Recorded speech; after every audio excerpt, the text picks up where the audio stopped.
Hello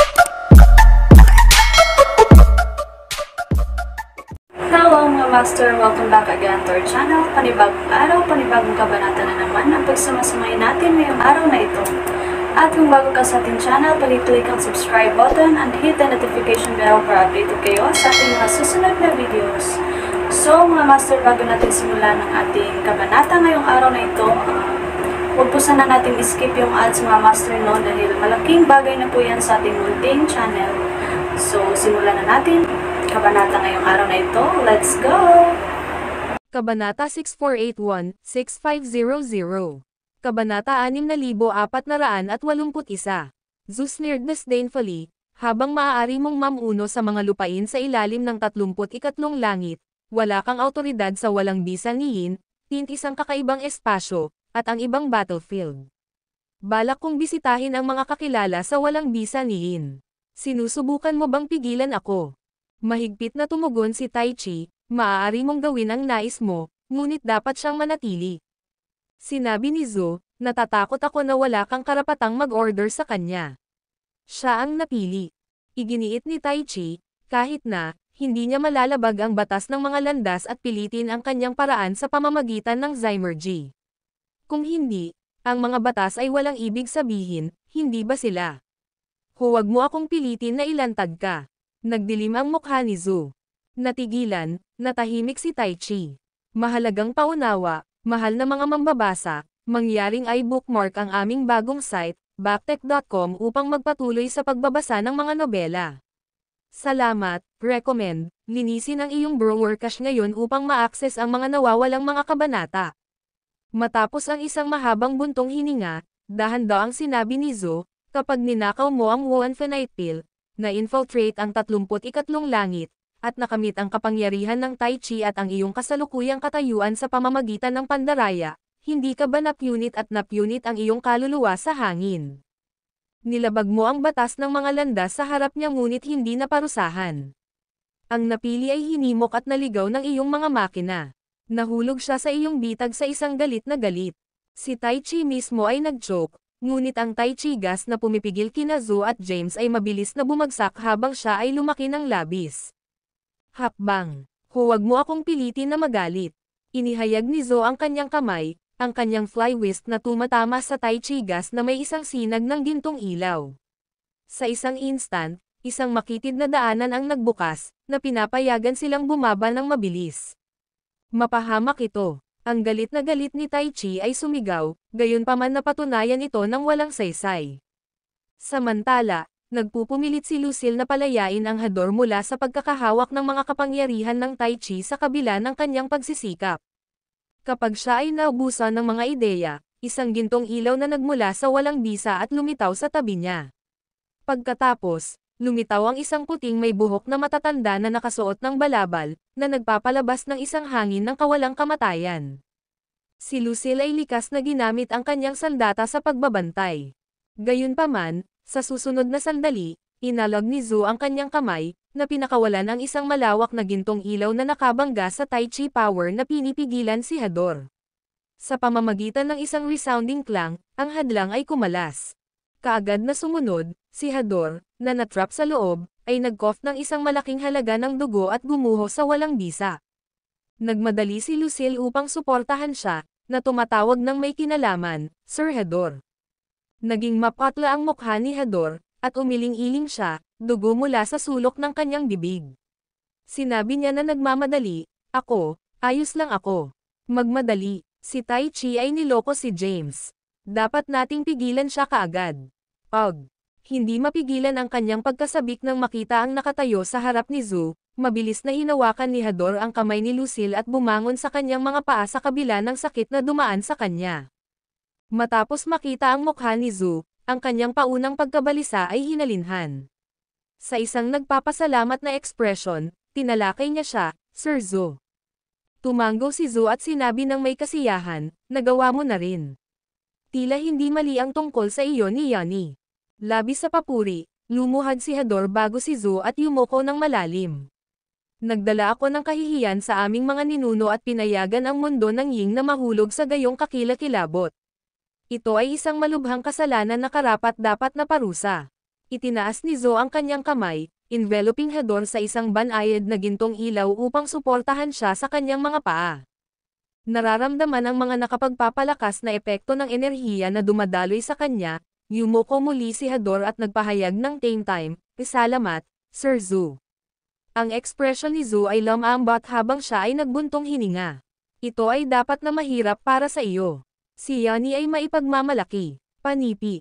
Ang video na ito ay edited by Herban Storytelling. Kabanata 6482. Hador ay nagbuntong hininga ng bahagya at nagmadali na sinabi, "Senior Zo, ang napili." Bago siya matapos na magsalita, napansin niya ang gesturing Zo sa walang bisa, na nag-uudyok sa parehong Hador at Lucille na tumingin. Nang makita ang kamangha-manghang paningin, ang dalawa ay nagulat ng mga ekspresyon. Si James ay nakaupo sa isang posisyon ng lotus, na nakapaloob sa isang siksik na gintong ilaw at maraming masalimuot na rons. Sa pag-obserba nito, sa wakas ay nakaramdam si Hador ng isang pakiramdam ng kaluwagan. Sinabi niya na pinahahalagahan, "Salamat, namamagitan ka sa oras. Kung hindi, ang napili ay sumuko sa pamamaraan ni Tai Chi." Si Zu ay nanatiling tahimik, fanning ang whisk sa kanyang kamay. Mahalagang paunawa, mahal na mga mambabasa, mangyaring i-bookmark ang aming bagong site, backtech.com upang magpatuloy sa pagbabasa ng mga nobela. Salamat, recommend, linisin ang iyong browser cache ngayon upang ma-access ang mga nawawalang mga kabanata. Sa isang instant, isang gintong ilaw na nagmula sa kalangitan at nag-iilaw sa mundo ng Ying. Ang pagkawasak ay agad na nababaligtad, at ang sigla ay naibalik. Nawasak ang mga gusali, bundok, bulaklak, halaman, at mga puno ay muling bumangon, muling ipinanganak sa kanilang dating kaluwalhatian. Ang pinakakapansin-pansin na himala ay ang mga kaluluwa ng lahat ng mga nilalang na namatay sa naunang labanan sa loob ng Ying World coalesced sa ilalim ng gintong ilaw at nabuhay muli. Nagulat sina Hador at Lucille, ngunit ang kanilang mga mukha ay mabilis na naiilawan. Sinulyapan ni Zo ang Years 1 Genesis Bell sa ibaba at binigkas sa sorpresa. Bigla, nagtanong si Hador, "Ay si James, hayaan ang isang lugar upang makipag-chat." Inihayag ni Zo ang kanyang manggas, at ang kanyang mga kapangyarihan ay nakabalot kay Hador at James. Pagkatapos, nawala sila mula sa lugar. Naiwan si Lucille, ganap na dumbfounded. Sa sandaling iyon, si Lizia, na nakaupo sa Years 1 Genesis Bell, ay nagsabi, hindi kanya isasama. Siya ay isang sinaunang tao at nakita ang halos lahat ng makikita. Napabuntong hininga si Lucille at lumapit sa Years 1 Genesis Bell. Naririnig ang mga hiyawan ng gobernador ng Yang na nagmula sa loob ng kampanilya. Sumimangot siya at tinanong, "Hindi ko ba siya papatayin?" Sumagot si Lizzie, "Bakit natin siya papatayin? Magiging kapaki-pakinabang siya." Bumantong hininga si Lucille, pagkatapos ay inabot ang hawakan ang Years 1 Genesis Bell. Malinaw niyang naalala ang kampanilya na ginagamit upang subukan ang paglilinang at talento ng mga alagad sa sekta ng Timaeus. Lumaki ito sa napakagandang extents matapos makuha ito ni James. Biglang tinanong ni Lizia, "Anak ka ba ni Franciscus?" Itinaas ni Lucille ang kanyang ulo at nagtanong, "Kilala mo ba ang aking ama?" Tumanggaw si Lizia, sumagot, "Nakilala namin dati. Sa kasamaang palad, siya ay masyadong walang muwang." Hinati ni Lucille ang kanyang mga labi ngunit hindi mahanap ang mga tamang salita. Gumawa si Lizia ng isang nag-aanyaya na kilos kay Lucille at sinabing, "Halika." Kahit na ang Yin Tai Chi ay isang clone lamang, ang Tai Chi power na tumutulo mula sa kanya ay makikinabang sa iyo. Natigilan si Lucille sa hindi inaasahang kabutihang loob ni Lizia sa kanya. Pagkaraan ng ilang sandali, umakyat siya sa Years and Genesis Bell. Kaagad pagkatapos, ang Tai Chi power ay lumitaw mula sa Years 1 Genesis Bell, agad na nasa sabik sa kanya. Umupo siya sa isang posisyon ng lotus at ipinikit ang kanyang magagandang mata. Napabuntong hininga si Lizia sa panghihinayang, "Naaawa ka sa pag-ibig. Marahil ito ang iyong kapalaran." Panipi. Ang video na ito ay edited by Herban Storytelling. Kabanata 6483. Sa mundo ng Ying, sa loob ng mahiwagang ipinagbabawal na lupain na naibalik. Pinalawak ni Hador ang isang nag-aanyaya na kilos kay Zo habang siya ay nakarating sa lupa, Pagkatapos ay tinawag ang isang garapon ng kaguluhan at inalok ito sa kanya. Naiintindihan mo ako ng pinakamahusay, itinuro ni Zo kay Hador at pinuri siya. Pagkatapos, tinanggap niya ang kaguluhan na absent na may ngiti, tumagilid ang kanyang ulo, at kumuha ng isang nakabubusog na paghigop. Mahinang huminga si Hador, pagkatapos ay kumuha ng isa pang garapon ng Chaos Absinthe at lumapit kay James, na nakabalot sa gintong ilaw.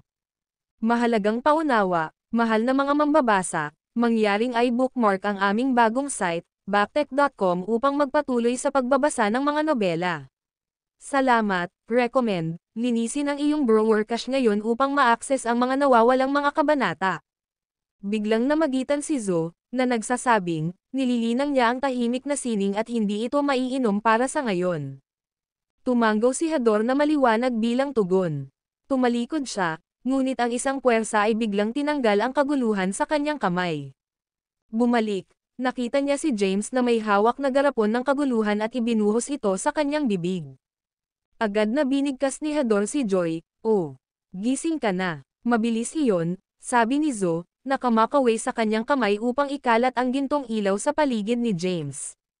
Dahan-daang lumapag si James sa lupa at naglakad papunta sa Zo kasama ang kaguluhan na si Absinthe pa rin sa kanyang kamay. Sa ilalim ng nerbiyos ni Hador, yumuko si James at sinabi ng mahinahon, "Salamat sa pag-save ng aking buhay, Ginoo." Panipi. Sinuri ni Zo si James at sinabing, "Sa katunayan, dapat kang magpasalamat." Gayunpaman, ang panloob na demonyo sa iyong puso ay hindi nalutas. Agad na natahimik si James. Nalaman niya ang kanyang panloob na demonyo ay umiikot sa kanyang asawa. Si Tai Chi ay naglaro ng isang hindi mapaniniwalaan na trick sa pamamagitan ng sadyang pagdurog ng iba pang kalahati ng kanyang asawa sa harap niya. Galit siya, at nag-trigger ito ng kanyang panloob na demonyo. Ang galit ay kumonsumo sa kanya, at halos nakaranas siya ng mga kahihinatnan. Kumbinsido si James na kung hindi na magitan si Zo, ang scheme ni Tai Chi ay magtrabaho, at siya ay magmadali sa kanyang pagkamatay nang hindi kahit na magkaroon ng pagkakataon na lumaban. Bumantong hininga si Zo. "Ang pag-ibig ay ang pinakamahirap na bono na masira. Ngunit ikaw ay tao, at ang pag-ibig ay isang hindi maiiwasang hamon." Tiningnan niya si James at sinabi ng same time, "Anuman, dapat mong tandaan na ang ilaw at madilim na langit na landas ay parehong mga mahalagang bahagi ng gobernador ng Yang. Hindi mahalaga kung gaano sila kalaban, hindi sila maaaring wala sa bawat isa." Panipi. Tumanggaw si James, pagkatapos ay nanirahan sa isang kalapit na bato at nahulog sa pag-iisip. Tiyak na sinabi ni Zo, "Hindi ko nais na makisali sa mga gawain ng 33 langit.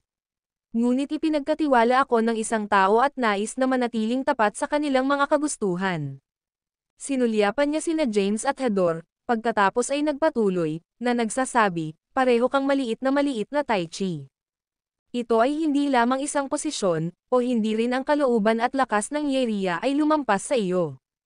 Ito ay isang batas, isang sistema na kinokontrol ang 33 langit para sa ians. Sa palagay mo ba ang pagpatay lamang kay Yeria ay magiging sanhi ng pagdurog ng system? Kung ito ay simple, si Yani ay magagawa ng matagal. Ang mga bagay ay hindi darating dito." Panipi.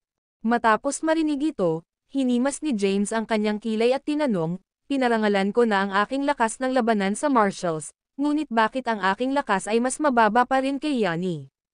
Zo chuckled, twirlang ang kanyang balbas. "Naniniwala ka ba talaga na naabot ni Yani ang ranggo ng Declan depende sa form ng labanan ng Mauritius?" Kinuha si Abak, tinanong ni James, "Mayroon pa ba dito?" Ganap, pinatunayan ni Hador, na nakatingin kay James. "Nakalimutan mo na ba ang hula sa tablet ng Jadhye?" Binanggit ni James, ang mga kulay abo na ulap at libo-libong mga kampanilya na nagchim.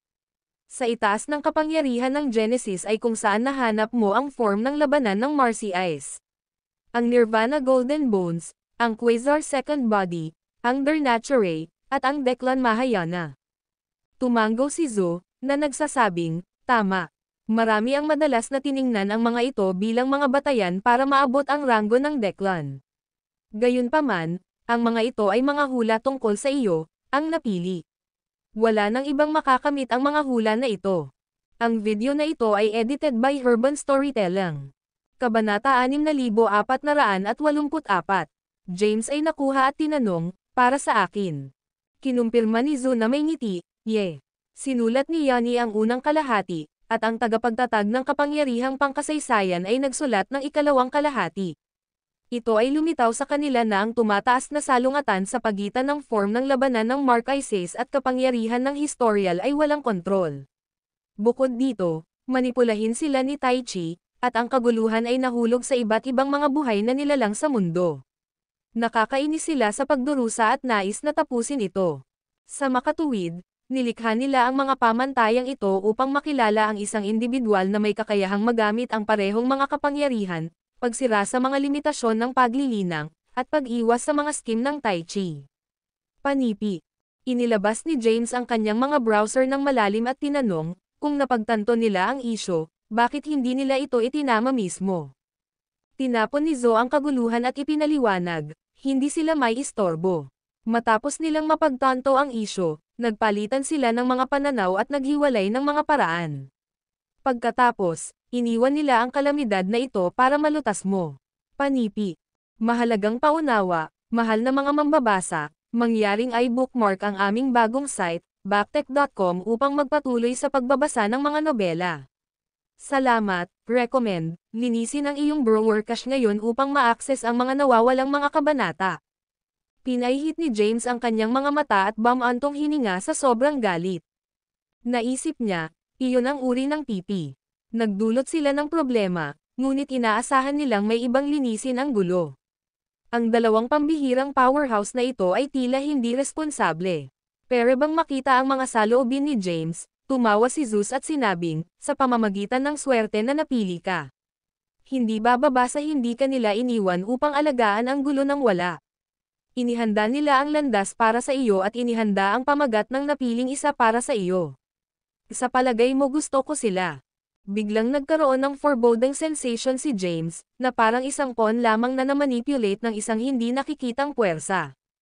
Bumantong hininga si Hador at tiningnan si James, na nagsasabing, sa mga taon na ginugol ko si Yin Tai Chi, marami akong oras upang pag-isipan. Napagtanto ko na ang simpleng pagkuha ng queen ay hindi gagana. Iminumungkahi mo ba na kumuha kami ng mas unti-unting diskarte? Itinaas ni James ang kanyang ulo, nakatagpo ng titig ni Hador. Tumanggaw si Hador, na nagsasabing, oo. Si Tai Chi ay may kontrol sa iba't ibang mga mundo para sa isang malaking oras. Upang maalis siya, dapat nating simulan sa pamamagitan ng paghihiwalay ng kanyang mga sanga. Si James ay bumangon sa kanyang mga paa at nagambala, walang kaparerekan. Wala akong pakialam sa iyong mga plano o kung paano ang mga nauna sa akin ay gumawa ng mga pag-aayos. Pakiramdam ko ay nilalaro ako para sa isang tanga, manipulahin tulad ng isang paa, at pinipilit din sa pagiging isang hitman. Ang pag-obserba ng galit ni James, sina Hador at Zo ay nagpalitan ng mga sulyap, pagkatapos ay hininga ng marahan, nanginginig ang kanilang mga ulo. Si James ay nag-squint at sinabi ng same time, mag-uulit ako. Walang sino man ang maaaring magdikta kung ano ang pipiliin kong gawin o pilitin akong kumilos laban sa aking kalooban. Itinuring ni Zo si James na may isang matahimik na ngiti at tinanong, kaya, hindi ba ang nais mo ang pinaka-vanquish Tai Chi? Tumahimik si James. Sinabi ni Zo na walang imak, walang nagnanais na samantalahin ang isa pa. Sa landas ng paglilinang, lahat tayo ay hinihimok ng kapalaran ng kataas-taasang landas anuman ang katayuan. Kung ang paggamit ng iba ay nagpapabuti sa iyong lakas, maaaring hindi kinakailangan na isang masamang bagay. Gayunpaman, kung nais mong palayain ang iyong sarili mula sa gayong mga damdamin, kakailanganin itong maunawaan ang kataas-taasang landas at paghubog ng mga batas sa iyong sarili. Panipi.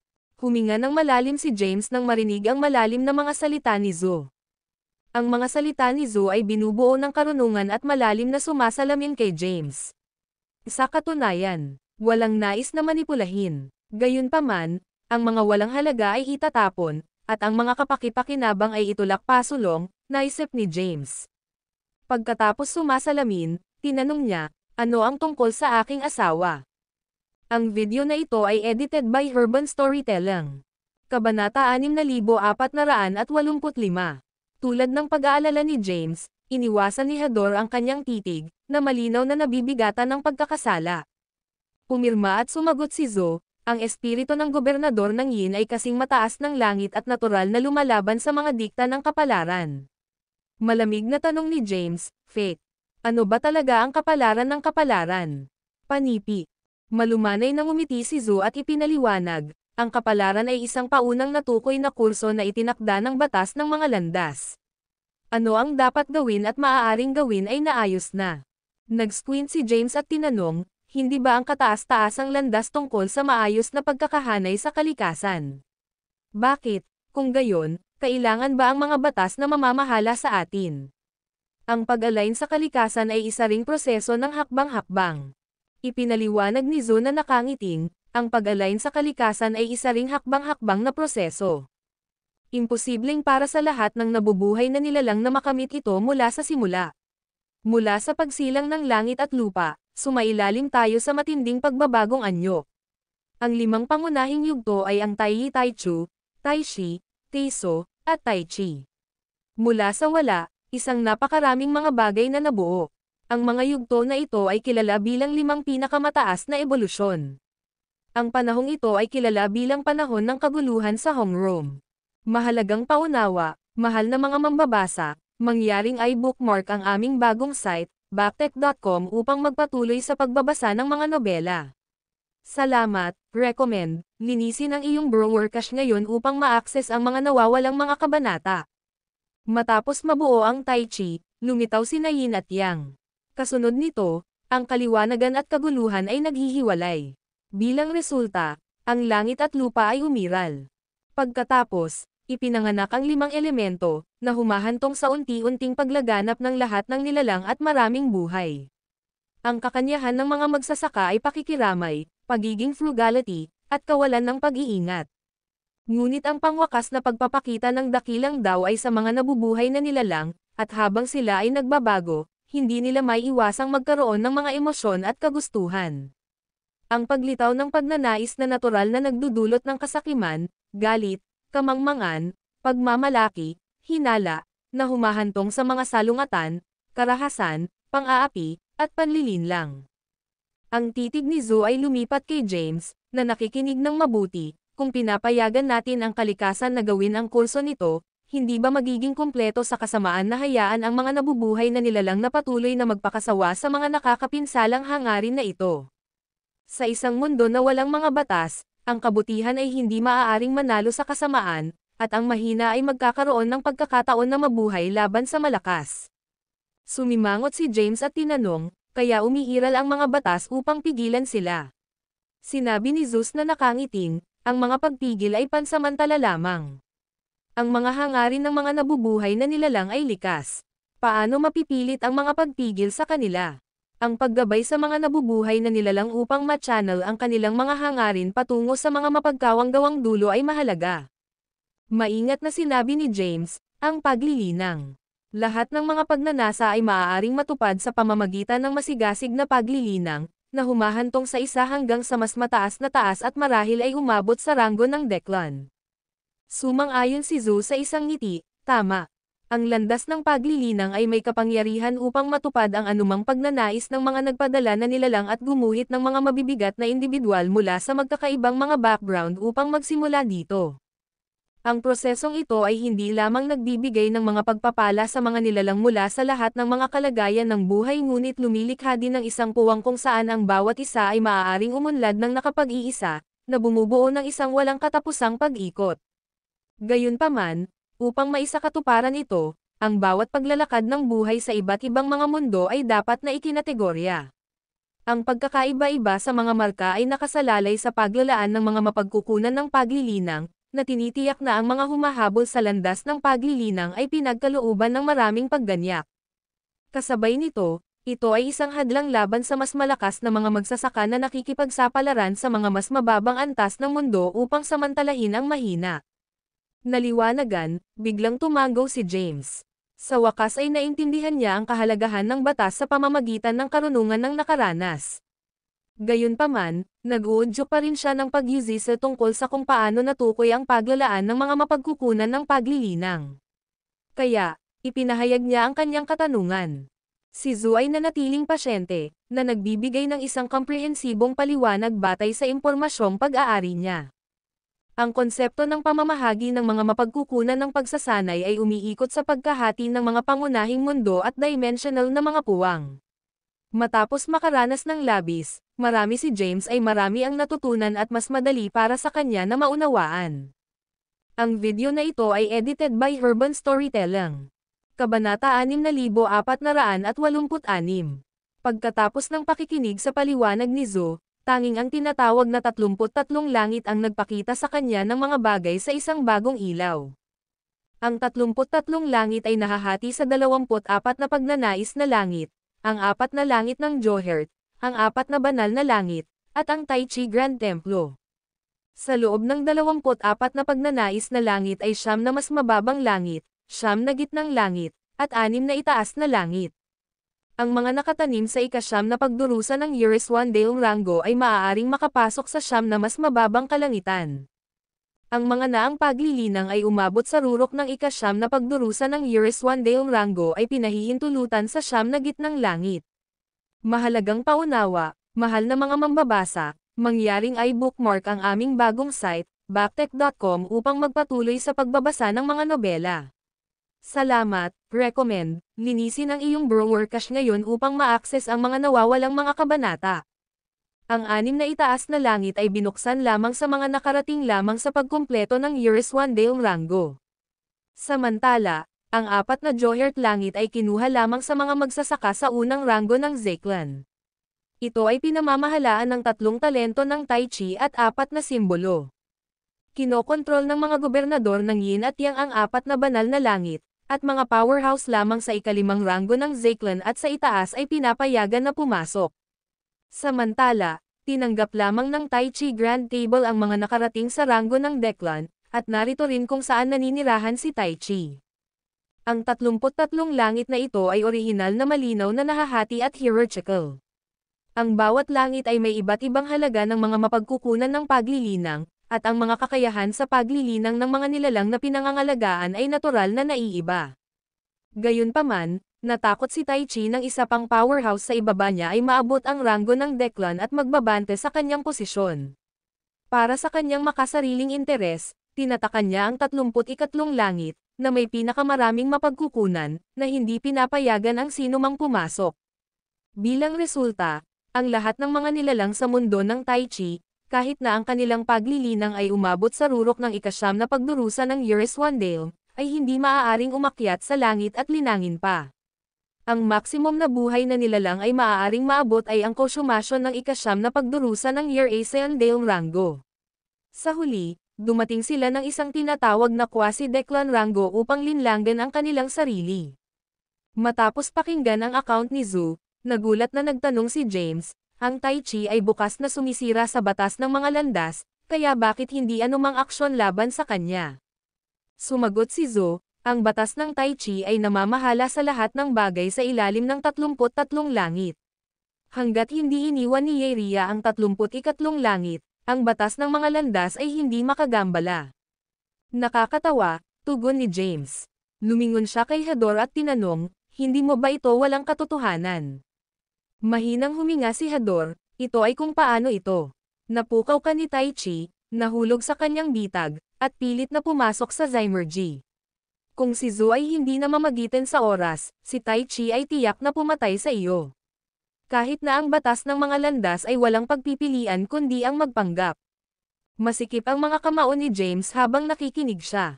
Kung iyon ang kaso, ano ang punto ng pagkakaroon ng mga batas? Sa mundo ng Tai Chi, magagawa ni Yeria ayon sa nalulugod niya, naisip niya.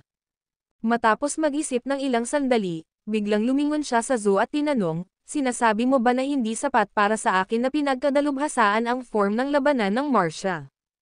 Dapat ba akong bumalik sa mundo ng Genesis at linangin ang kapangyarihang pangkasaysayan? Tumango si Zhu at sinabi, oo. Gayunpaman, kailangan nating isaalang-alang ang puot sa pagitan mo at Tai Chi. Hindi ka niya makakasama kung mananatili ka sa loob ng walang bisa. Kapag umalis ka at bumalik sa Genesis Worlds, haharapin mo ang maraming mga panganib at maaaring patayin sa anumang naibigay na sandali. Malamig na sinabi ni James, ang pangunahing sarili niya ay hindi maiiwan ang 33 langit. Maaari lamang siyang magpadala ng kanyang mga clones. Ginambala siya ni Zhu, na nagsasabing, maaari pa rin niyang bigyan ng kapangyarihan ang mga ito sa kanyang kakilakilabot na kapangyarihan ng Tai Chi. Ang kanyang mga clones ay naging mas malakas sa bawat labanan. Habang nakikipaglaban sa kanyang mga clone, may target ka rin ng iba pang mga nabubuhay na nilalang sa mundo. Ano ang gagawin mo? Ang video na ito ay edited by Urban Storytelling. Kabanata 6487. Maaari bang patuloy na muling mabuhay ang kanyang mga clones? Sumimangot si James. Tumango si Zhu at sumagot, teorya, oo. Gayunpaman, ang kanilang lakas ay mababawasan pagkatapos ng bawat kamatayan. Bumagsak si James, na pagtanto kung bakit kilala si Tai Chi bilang isang kakilakilabot na pag-iral. Posible lamang na maalis ang kanya sa malawak na pagpaplano. Hinawakan ni Hador ang kanyang mga kamay patungo sa Zhu at nagtanong, dahil alam mo na ang sanhi ng ugat, dapat kang magkaroon ng isang paraan upang malutas ito, di ba? Mahalagang paunawa, mahal na mga mambabasa, mangyaring i-bookmark ang aming bagong site, backtech.com upang magpatuloy sa pagbabasa ng mga nobela. Salamat, recommend, linisin ang iyong browser cache ngayon upang ma-access ang mga nawawalang mga kabanata. Tumahimik sandali si Zhu. Pagkatapos, isang chuckle ang nakatakas sa kanyang bibig. Tinuro niya si Hador, na nagsasabing, ikaw ang Grand Patriarch ng Ying World at nagsisilbing commander dito. Umatras ako mula sa pakikialam sa mga makamundong bagay na matagal na ang nakalilipas. Kung tuturuan kita, lalaban ako sa likas na katangian ng kataas-taasang landas. Panipi. Mapagpakumbaba na sinabi ni Hador, naging matalik na kaibigan ka sa aming tagapagtatag at hindi lamang kami maiiwan. Bigla, yumuko siya ng malalim at hiniling, I beseech ang iyong gabay, Sir Zhu. Mangyaring paliwanagan kami kung paano malulutas ang aming problema. Napabuntong hininga si Zhu, kahit nasasabihin ko sa iyo, kailangan namin ng isang tao na makinig. Sa pagmamasid sa kanilang mapagpanggap na kilos, iginulong ni James ang kanyang mga mata at sinabing, sige. Gupitin mo ito. Pinapagod mo ako. Dumiretso sa puntong iyon. Babalik ako sa mundo ng Genesis. Ibinahagi ni Hador at Zhu ang isang alam na hitsura at sabay-sabay na chuckled. Pagkatapos, pinalawak ni Ziaz ang kanyang kamay at inihayag ang isang nagliliwanag na bead. Pagkatapos, sinabi niya, ubusin ito. Itatago nito ang iyong pagkakakilanlan kapag iniwan mo ang walang bisa ni Yin. Hindi ka makikilala ng Tai Chi's subordinate. Sa katunayan, si Tai Chi mismo ay hindi makikilala sa iyo. Tinitigan ni James ang orb sa kanyang kamay at nagtanong sa nagulat na, ang bagay na ito ay maaaring itago ang aking aura at baguhin ang aking hitsura. Panipi. Sinabi ni Zhu na nakangiting, syempre. Ito ang nakatagong bead ng homeroom. Ito ay binago ng likas na kakanyahan ng Wuya. Ito ay katulad ng iyong Years 1 Genesis Bell. Nanlaki ang mga mata ni James habang tinanggap niya ang perlas, sinusuri ito ng mabuti. Ang bead, hindi mas malaki kaysa sa hinlalaki ng isang may sapat na gulang, ay naglabas ng isang aura ng walang hanggan na mastik. Matapos pag-isipan, biglang nagtanong si James, kung makikita ko ang bead na ito, maaari kong lihim na bumalik sa mundo ng Genesis na may hitsura at magpalagay ng isang bagong pagkakakilanlan upang magsimula. Si Zhu ay nakuha sa tanong. Sinabi ni Hador habang nakangiti, ikaw ay matapang at determinado. Gayunpaman, kung minsan ay dapat malaman ng isang tao na umangkop, nag-ambala si James, hindi isang taong walang kabuluhan ang nagmamalasakit sa mga pagpapakita o pagmamalaki. Ang nag-aalala sa akin ay ang pagiging praktiko ng pamamaraang ito. Kapag pinukaw ko ang isang bagyo o pumatay ng isang tao na may isang makabuluhang katayuan, hindi ba ko pa rin ilantad ang aking sarili? Panipi. Sinulyapan ni Hador si Zhu, at nag-aalala sa kanyang mukha. Ito ay naruroon bilang isang isyu. Tiningnan ni Zhu si James at ngumiti, hindi ko personal na sinubukan ito dati, ngunit maaari mo itong subukan. Isinasaalang-alang mo na hinihigop mo ang homeroom at kaguluhan, hindi dapat maging isang isyu. Lumingon si Hador kay James, naghihintay ng kanyang tugon. Dahan-daang itinaas ni James ang bead sa kanyang bibig at nilamon ito. Habang natunaw ang panlabas na layer ng bead, Isang mahiwagang puwersa ang sumabog at nagsimulang dumaloy sa mga meridian ni James, na nakabangga sa kanyang kapangyarihan sa Marcy Ice. Sumigaw si James, "Niloloko mo ako." Ang video na ito ay edited by Urban Storytelling. Kabanata 6488. Immediately matapos maubos ang bid, tila napapailalim si James sa walang katapusang pagpapahirap. Siya ay bumangon sa hangin, lumiligid at umiikot ng marahas sa walang bisa, ang kanyang mga paggalaw ay mali at magulong. Ang kanyang itim na damit ay agad na tinadtad, na inihayag ang kanyang panghuli gininto ang katawan. Maraming mga nakasisindak na puwersa agad na lumitaw at sumulong sa ibabaw ng kanyang katawan. Si Zu at Hador ay bumangon sa kanilang mga paa, nanunood ng pag-asa sa nerbiyos. "Sir Zu, kung ano ang nangyayari?" Matapos ang isang sandali ng panahunan, biglang nagsalita si Hador, ang kanyang tinig ay may pag-aalala. Napabuntong hininga si Zu, iyon ay isang mistikong item, pagkatapos ng lahat. Kapag nagsasama ito sa katawan, walang alinlangan na makakaranas ng sakit.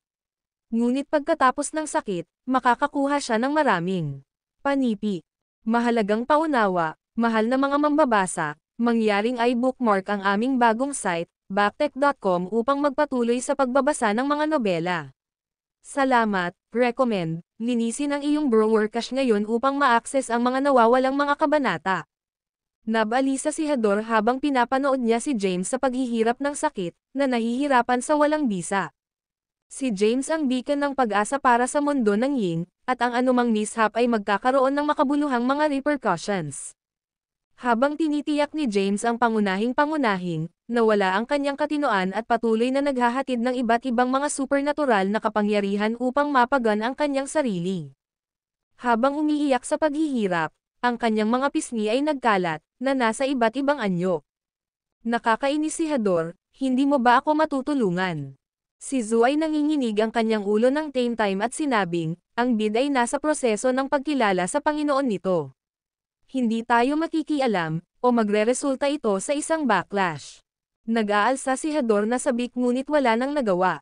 Bigla, ang katawan ni James ay sumabog sa isang nakasisindak na kulay abo, puti, at itim na puwersa, agad na nakapaloob sa mundo ng Ying. Kahit na sina Hador at Zu ay tinakpan ang kanilang mga mata habang kumalat ang pagbulag ng ilaw. Makalipas ang ilang sandali, ang mga ilaw ay dahan-daang nagwasak. Si James ay huminahon na at nakaupo sa isang posisyon ng lotus sa walang bisa, napapaligiran ng tatlong kulay na ilaw. Ang hitsura at figure ni James ay magbabago sa bawat pagliko ng mga light ray na ginawa. Ang kanyang mga pagbabagong anyo ay hindi pa ulit-ulit, at ang kanyang aura ay palaging hindi malilimutan. Si Hador ay sumilip sa walang bisa, maliwanag ang kanyang kaguluhan. Siya, mababago niya ang kanyang hitsura at pangangatawan, itago ang kanyang aura sa kalooban, at kahit na magbago sa ibang ganap na magkakaibang tao. Ngumiti si Zu at tumango. Ito ay isang tagumpay. Hindi ko inaasahan na ang Huangrom na nakatagol na bid ay sobrang pambihirang. Tila ang batang ito ay tunay na pinagpala. Sabik na tanong ni Hador, "Ano ngayon?" "Hayaan siyang magpahinga ngayon," sagot ni Zu, pagkatapos ay lumingon upang hinigop ang kanyang kaguluhan. Lamang nang siya ay magsalita, nakaramdam siya ng isang biglaang pagtap sa kanyang balikat. Tumalikod siya ngunit wala siyang nakitang nakikita. Sa susunod na sandali, nagyelo siya sa pagkabigla matapos ang kanyang kaguluhan na si Absinthe ay biglang nawala mula sa kanyang kamay. Sigaw ni Zu, "Sino ang nagnanakaw ng aking kaguluhan?" "Sino, ha?" Ang kanyang tinig ay sumakay matapos makita si James, na dapat na walang bisa, ay wala na. Ang video na ito ay edited by Urban Storytelling. Kabanata 6489. Zu ay nagsabi, "Invisibility." Nagulat, umikot din si Hador. Sa sandaling iyon, isang mahiwagang puwersa na tinusok sa pamamagitan ng walang bisa at hiniwa ang ilang mga hibla ng kanyang balbas na puting snow. Habang nalilito pa, napansin niya ang itim, kulay abo, at puting ilaw sa harap niya. Mabilis silang pinagsama at nagmorph sa isang gwapo ngunit hindi pamilyar na tao. Ang lalaki ay gaganapin ang isang garapon ng kaguluhan na absent sa isang kamay at ilang mga nakatayo ng buhok na puting buhok sa kabilang. Napangisi siya sa kanila ng matagumpay. Mahalagang paunawa, mahal na mga mambabasa, Mangyaring ay bookmark ang aming bagong site, backtech.com upang magpatuloy sa pagbabasa ng mga nobela. Salamat, recommend, linisin ang iyong browser cache ngayon upang ma-access ang mga nawawalang mga kabanata. J. James. Ang mga labi ni Hador, ang kanyang mga mata ay puno ng pagkabigla. Ang taong kabataan ay humigop ng kaguluhan. Pagkatapos, ang mga ilaw na may mga kulay ng kulay abo, itim, at puting flickered bago ang coalescing sa anyo ng isang gitnang may edad na Ginoon na nag-radiate ng isang aura ng kakilakilabot na lakas at may isang pang-akit ng kapanahunan. Tumayo si Hador sa kumpletong pagtataka, walang pasalita. Samantala, si Zu sa tabi ng kanyang tagiliran ay nag-stroke ng kanyang snow white balbas na may maliwanag na kasiyahan. Sa susunod na sandali, ang taong nasa gitnang may edad ay nagbago, na ipinapalagay ang eksaktong pagkakahawig ni Zu, at tinulad siya, na hinuhubaran ang kanyang balbas na puting snow. Itinuro ni Hador ang lalaki at inihayag, ito ay hindi makapaniwala.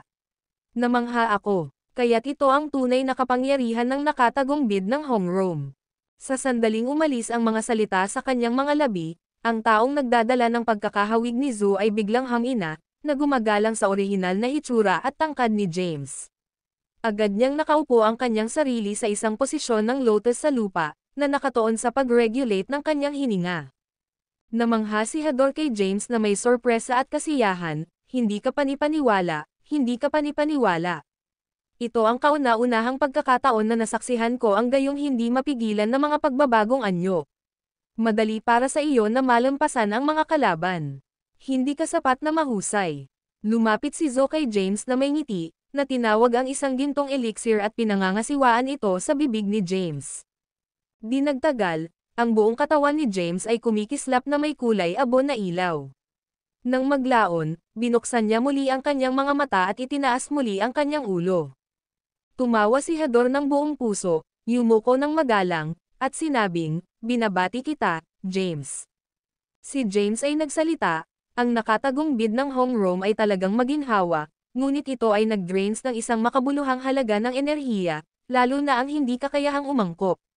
Sa aking kasalukuyang reserba ng enerhiya ng Homeroom, maaari ko lamang mapanatili ito sa isang maikling panahon. Maaaring mas praktikal na gamitin ito upang mabago ang aking hitsura at itago ang aking aura sa halip. Panipi. Dahan-dahan siyang bumangon mula sa lupa, yumuko ng magalang kay Zo, at hinawakan ang kanyang mga kamay, na nagsasabing, salamat. Panipi. Sumagot si Zo, hindi na kailangang pasalamatan ako. Hindi ako magsisimula. Matapos ang paglapit kay James, bumulong siya, ninakaw ko ito mula sa batas ng mga landas. Tiningnan ni James si Zo na may halo ng kawalan ng paniniwala at libangan, at pagkatapos ay parehong sumabog sa pagtawa ng sabay-sabay. Si Hador, na nakatayo, ay lumitaw. Hinati niya ang kanyang mga labi ngunit nanatiling tahimik. Matapos ang isang maikling pagpos, inilagay ni Zo ang isang kamay sa balikat ni James. Sa pamamagitan ng isang pambihirang supernatural na kapangyarihan, makakaligtas ka sa mga mundo ng Genesis. Gayunpaman, dapat kong bigyan ka ng babala na pigilan na subukang masira ang Zymerje bago mo maabot ang ranggo ng Declan. Matalino ka at dapat malaman kung paano mahawakan ang Tai Chi. Gayunpaman, inaasahan kong maaari kang bumuo ng isang matatag na pundasyon. Gumamit ng parehong kahinahunan at lakas at gumuhit mula sa kailaliman ng iyong mga kakayahan. Si James ay tumitig sa Zo ng Tame Time at tumango, na nagsasabing, salamat, Senior, para sa iyong gabay. Mainit na ngumiti si Zo, pagkatapos ay tumalikod na may isang hangin ng pagpapahinga. Sige, tinulungan kita sa pagtupad ng makabuluhang gawain na ito at binayaran ang aking utang. Mula sa puntong ito pasulong, hindi ako mawawalan ng utang sa sinuman. Pagkaraan nito, sinulyapan ni Zo si Hador at sinabing, panahon na upang ibalik ang hanggal na alagad ko, di ba? Nagulat sa bigla ang tanong, yumuko si Hador ng magalang at sumagot ng nakangiting, sigurado ka bang babalik siya sa iyo? Masaya ang tugon ni Zo, kung ito ay nakaraan, hindi niya gagawin. Ngunit ngayon na ipinagmamalaki ng mundo ng Genesis ang isang bagong powerhouse, hindi niya mababago iyon. Panipi. Si Hador ay nagsumite ng isang pangwakas na sulyap kay James, chuckled, at pagkatapos ay tumango sa kasunduan. Inihayag ni Zoe ang kanyang kamay, at isang pag-agos ng enerhiya na tumba sa pamamagitan ng walang bisa. Sa isang sulyap ng isang mata, ang isang chilling, nakamamatay na aura ay lumitaw, na materializing sa anyo ni Clayton, na agad na bumaba sa lupa. Sa sandaling nakita ni Clayton si Zoe, mabilis siyang bumagsak sa kanyang tuhod at binati, "Master, matagal mo na bang pinasimulan ang iyong sarili? Ito ay tungkol sa oras na umuwi ka," sinabi ni Zoe nang hindi nakakaaliw sa anumang karagdagang talakayan. Si Clayton ay bumangon sa kanyang mga paa. Tumingin siya kay Zoe, pagkatapos ay lumingon kay James bago nagbuntong hininga ang nagbuntong hininga. Samantala, si James ay lubos na nababagabag. Bulalas ni James, "Hindi, teka. Why ikaw ang master ni G. Clayton?" Lumingon si Zoe kay James at sinabing, "G. Clayton, si Yanni at nagbabahagi ako ng isang bono ng buhay at kamatayan. Ikaw, bilang kahalili ni Yanni, ay pareho ng hierarchy bilang Clayton. Ako ay naging isang anyo ng pag-aalsa kung binigyan mo siya ng kanyang pangalan." Tumingin si James kay Clayton sa pagkabigla. Sa wakas, nalutas ni James ang isang palaisipan. Nagtataka siya kung bakit walang kahirap-hirap na gawin ni Clayton ang clone vomit na dugo ng Tai Chi na may isang solong welga noong sila ay nasa mundo ng Genesis. Bukod dito, hindi siya nagpakita ng takot kay Tai Chi kahit ano. Hindi lamang ito dahil sa kanyang kakilakilabot na lakas kundi pati na rin dahil mayroon siyang isang malakas na Panginoon sa likuran niya. Dahil sa koneksyon na ito, maaaring utusan ni Clayton ang paggalang at paghanga ng maraming nakakatakot na individual sa mundo ng Ying sa kabila ng pagkakaroon lamang ng 7 star na kapangyarihan ng labanan. Gayunpaman, ang isa pang tanong ay lumitaw sa kanyang isipan. Kung si Clayton ay may napakalakas na Panginoon, bakit mas mababa ang kanyang lakas kay Irian, Tao Tai, Yuka, at iba pa? Sa ilalim ng matinding pagsisiyasat ni James, nagbuntong hininga si Clayton, "Kung alam kong mangyayari ito, hindi kita dadalhin sa mundo ng Ying. Ngayon na ikaw ay naging pinakamalakas na individual, dapat akong bumalik sa aking hola." Thud. Bago magpatuloy si Clayton, tinapik ni Zuax ang kanyang ulo at sinaway, "Anong bagay na walang kaparerikan ang iyong spouting? Magmadali at sabihin ang iyong palm. Panahon na upang umuwi." Tiningnan ni Clayton si James at biglang ngumisi, na nagsasabing, "Ibinibigay ko sa iyo ang responsibilidad na alagaan ang mundong ito. Kahit na sino ang darating, papatayin sila at isipin ito mamaya." Tumawa si James at tinanong, "Kailan tayo makakatagpo?" Sinaksak ni Clayton ang kanyang ulo at sinabing, "Anumang oras sa lalong madaling panahon. Sino ang nakakaalam, baka makatakas ulit ako balang araw. Tandaan na makatipid ng ilang puwang para sa akin sa lupain ng Forlat." Tumanggaw si James at sumagot ng nakangiting, "Tiyak." Walang pasensya si Zoe, "Sige, sapat na iyon. Hindi tulad ng isang tao na namamatay.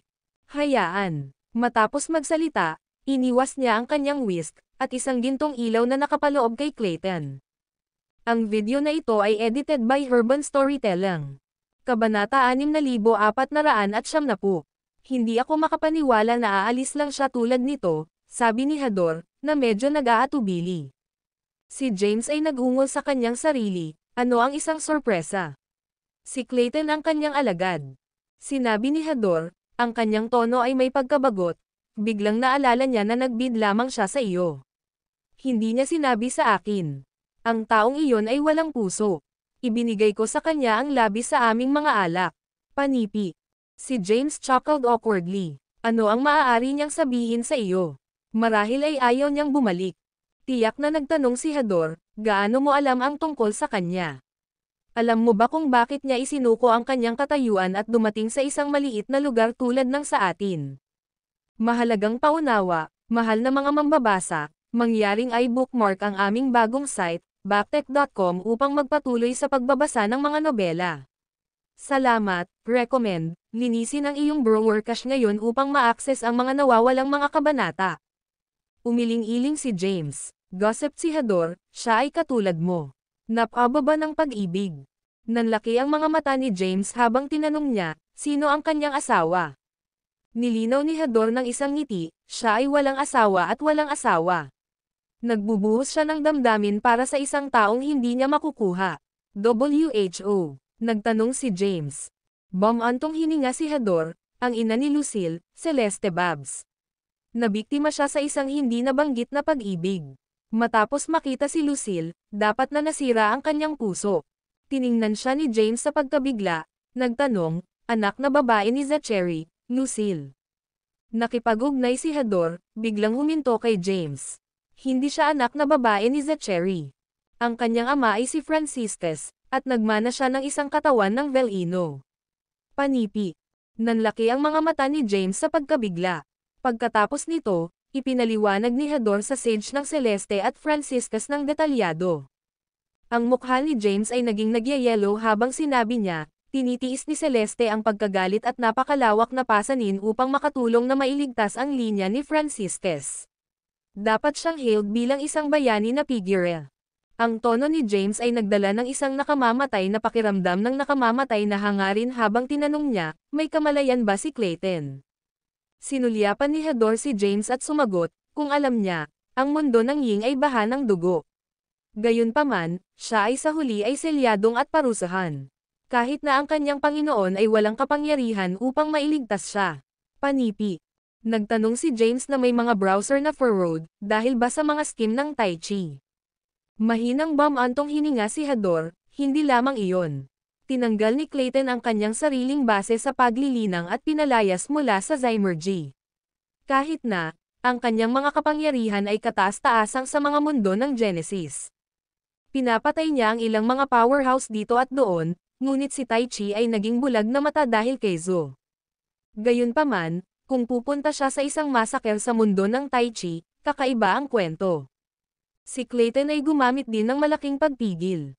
Sa kabila ng kanyang kakayahang mangibabaw sa mga mundo ng Genesis, 4 na beses lamang siyang gumawa ng aksyon. Tumango si James, sa wakas ay nauunawaan ang backstory ni Clayton. Hindi nakakagulat na nanatili siyang misteryoso sa kabila ng pagiging pinakamalakas sa mga mundo ng Genesis. Bigla, tiningnan ni Hador si James at sinabi ng pansamantala, James, mayroong isang bagay na dapat kong humingi ng tawad sa iyo. Tumingin si James kay Hador, nakakagulat. Hinawakan ni Hador ang kanyang ilong na awkwardly at sinabing, asawa mo. Ang mga mata ni James ay nanatiling maayos sa kanya, naghihintay sa kanya na magpatuloy. Hindi makaya ni Hador ang pagkabalisa sa pagpapanatiling lihim, kaya't binubo niya ang lahat tungkol sa pag-alis ni Dark Thea. Pagkatapos, inihanda niya ang kanyang sarili upang mabugbog. Kasalanan ko. Tatanggapin ko ang anumang uri ng parusa. Nakakakita ng kaibig-ibig na hitsura ni Hador, tinanong lamang ni James, mayroon ka pa bang kaguluhan sa absinthe? Si Hador ay nababagabag sa kanyang tugon.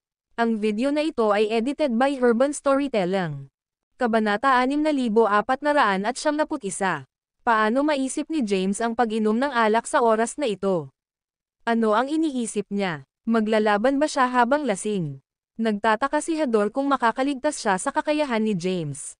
Mayroon bang natitirang mga bote? Tanong ni James. Nakaramdam si Hador ng hindi mapakali.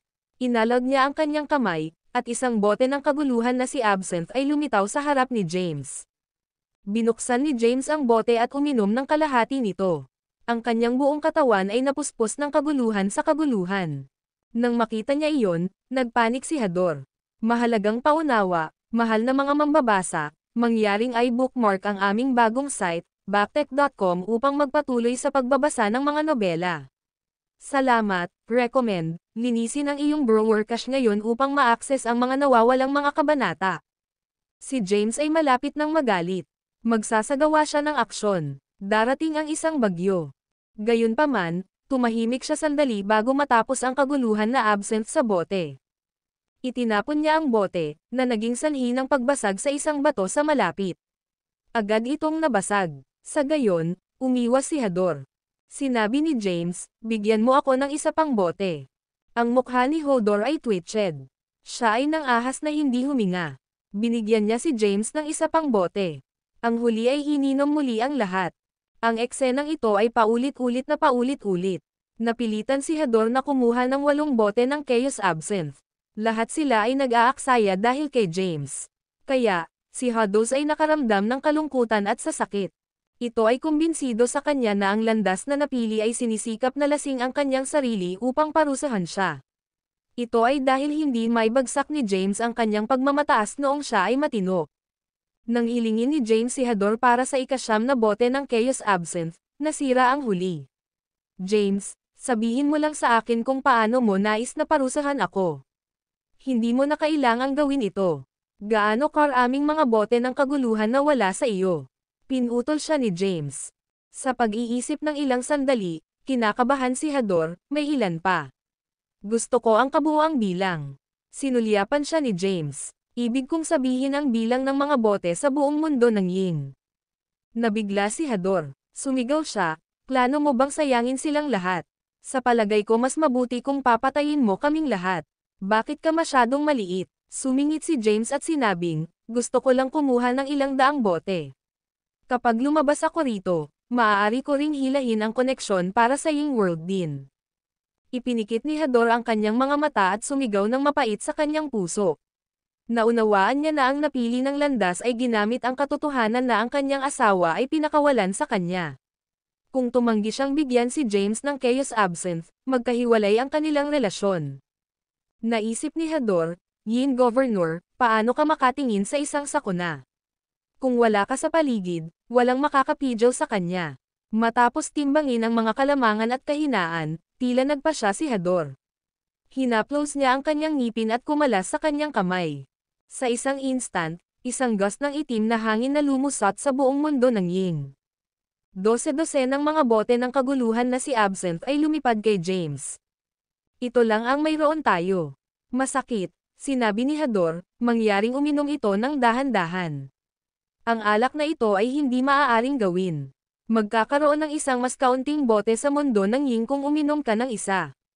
Sa pagtingin sa 12 ng mga bote ng Chaos Absinthe, kinuha ito ni James nang walang pag-aatubili. Pagkatapos, dahan-dahan siyang tumayo. Kaagad, naging mapatla ang mukha ng Hadav. Bumalik siya at tinitigan si James ng warily. Natatakot siya na sasalakayin siya ng huli. Hindi inaasahan ni Hador na iunat lamang ni James ang kanyang likuran at umalis.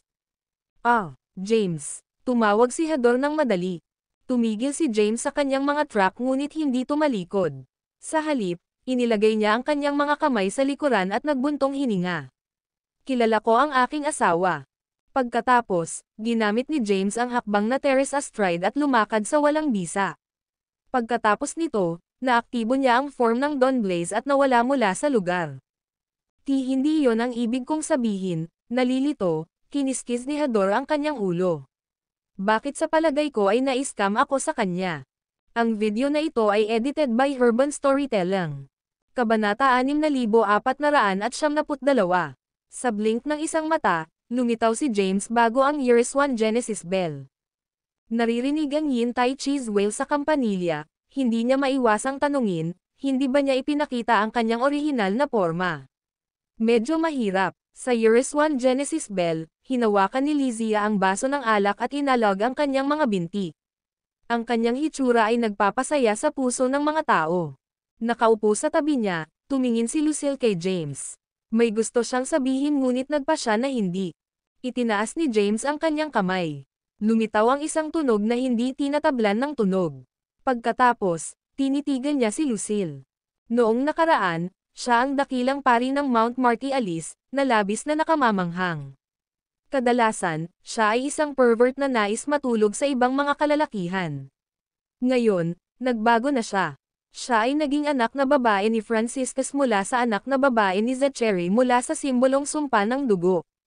Mahalagang paunawa, mahal na mga mambabasa, mangyaring i-bookmark ang aming bagong site, backtech.com upang magpatuloy sa pagbabasa ng mga nobela.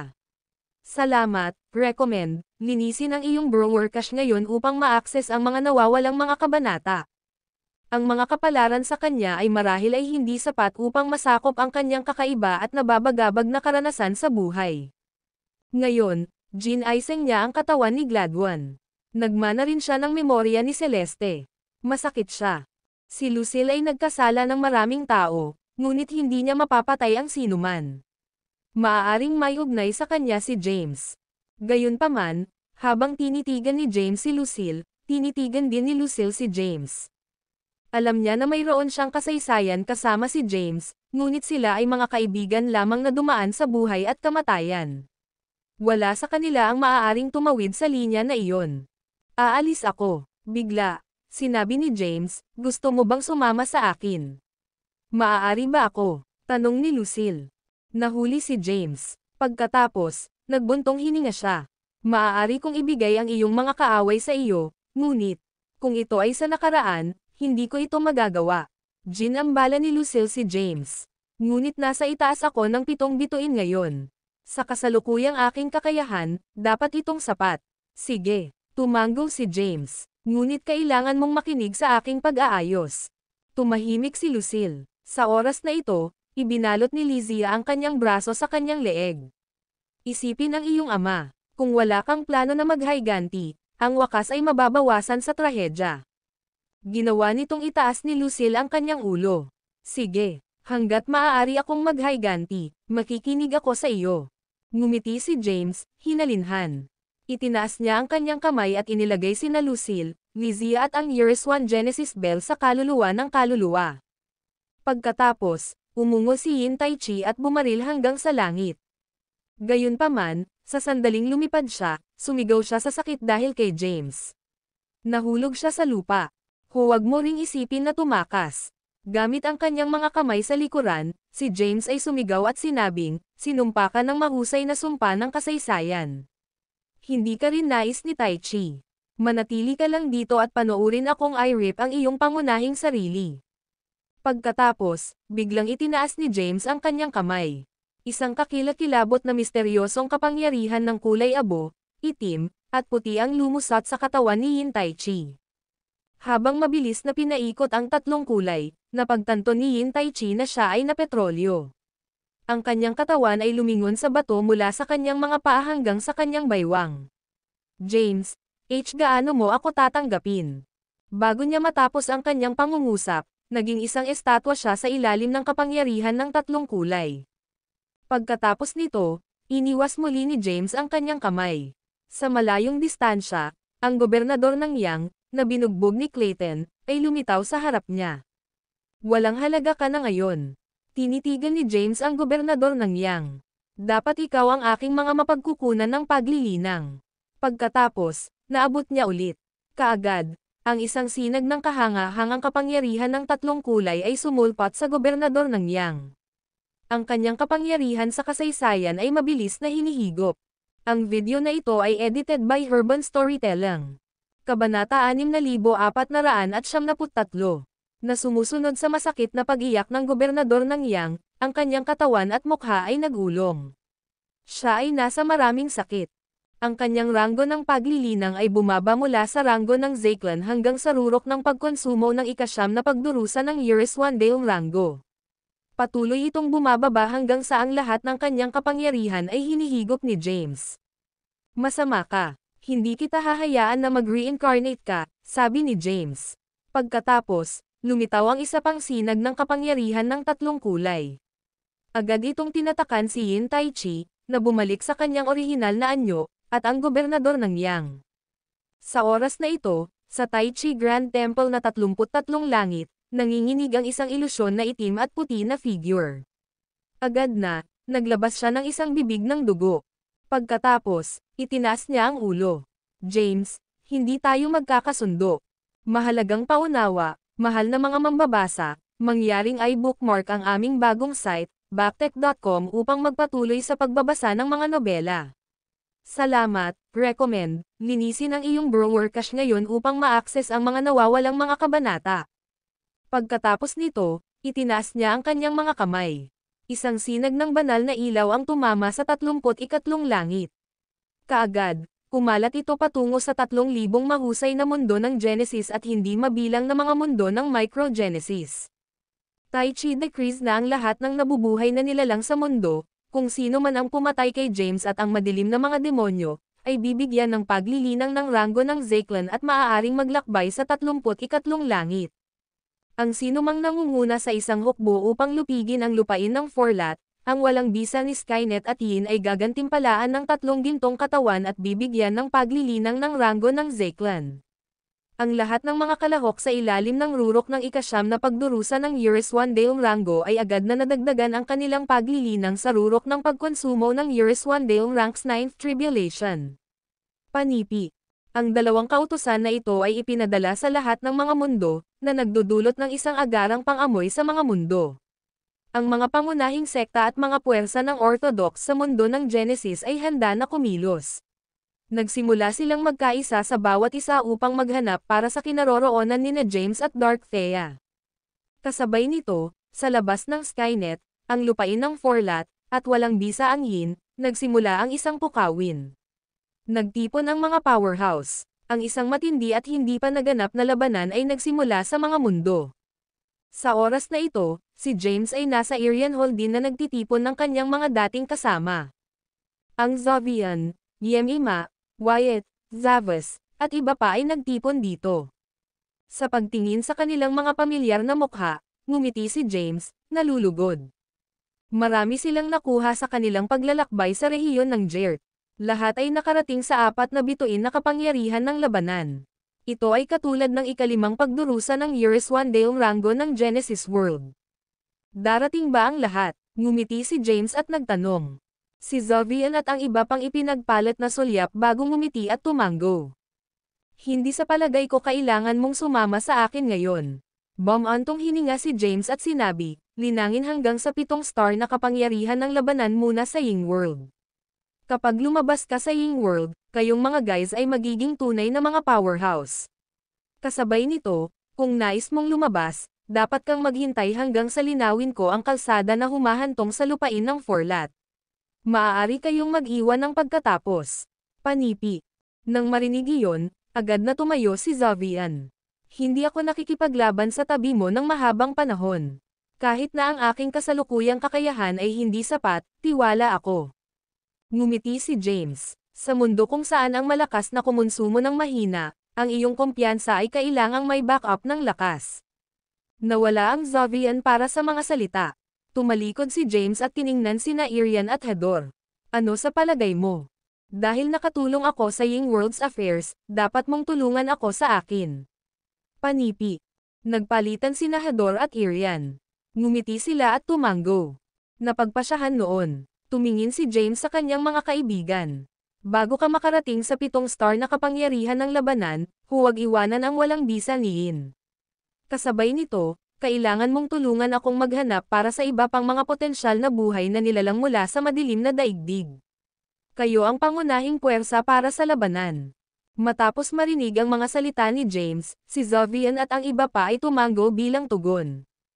Panahon na upang pumunta. Sa pamamagitan ng isang ngiti, sinabi ni James, maghihintay ako sa iyo sa mga Genesis World. Panipi. Pagkatapos, bago siya makagawa ng ilang mga hakbang, siya ay tumigil sa pamamagitan ng isang hindi nakakagulat na tinig. James, dalhin mo ako sa iyo. Nahuli si James. Tumalikod siya at nakita na tumayo si Kaina.